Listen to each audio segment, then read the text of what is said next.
Good morning, students. Welcome again. Class 8, Chapter 3, History, Ruling the Countryside. So, in previous class, I was explaining to you the crops for Europe. The British also realized that the countryside could not only yield the revenues, it could also grow the crops that Europe required. And this color have a history. So, now let's move to the next topic of this chapter. Why the demand for Indian indigo? By the demand for Indian indigo, because indigo is a tropical plant and can be easily grown in India. So India is a tropical country and indigo plants grow primarily in a tropics. So tropical climate is very suitable for indigo cultivations. So since past, indigo produced in India was used all over the world.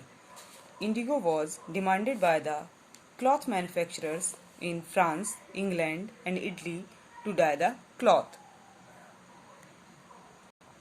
So the demand of indigo is very high in European markets. So indigo gave a rich blue color. So the price of indigo was very high, huge price, and demand is also very high. In case a small quantity reached European markets.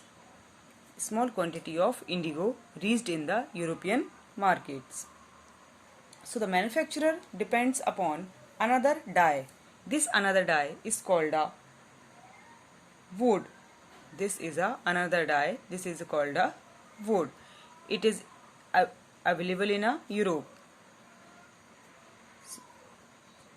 So, because of a huge demand and huge price of indigo, only a small amounts of indigo reached in European markets, and its price is also very high. So, European clothes manufacturers had to depend on another plant. This another plant is a wood.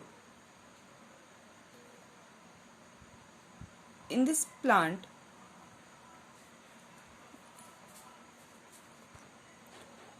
so this wood plant is used to make violet and blue colors. So being a plant of the temperate zone, this plant is easily grow or cultivated in a temperate zone areas. So it was grown in northern Italy, southern France and the parts of Germany and Britain. But the producers of board producers was a fear of competitions from indigo, because they was worried by the competitions from indigo wood producers in Europe. The another major problem is this: the board producers in Europe, they are worried by the competitions from indigo. So in Europe, they are persuaded their governments to ban the import of indigo. So these all two plants, indigos and wood, are used for the cloth dye, but the manufacturers give the preferences to the indigo plants, indigo as a dye, because indigo a rich blue color. So whereas a dye from a wood was pale and dull. So by the 17th centuries, European cloth producers persuaded their governments to relax the ban on indigo import. So rise in the plantation of indigo in various parts of the world. Means indigo plantations also come up in many parts of North Americas and other parts of the world. Plantations means, what is the meaning of plantations? Means a large firm operated by planters employing various forms of forced laborers. So the plantations are associated with the productions of coffee, sugarcane, tobacco, tea and cotton is known as a plantations. So by the end of 18th centuries, the demand for Indian indigo further grew. So it also began to industrialize. Industries is also grew in Britain, and its cotton productions also expanded because of the demand of Indian indigo grow by the end of 18th centuries. So this results industries is also grow in Britain, and the expanded the cotton productions.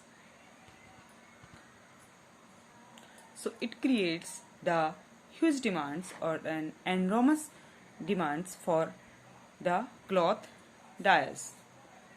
So the existing supplies from the West Indies and America collapsed during the time of 1783 and 1789 because indigo productions in the world fell by the half.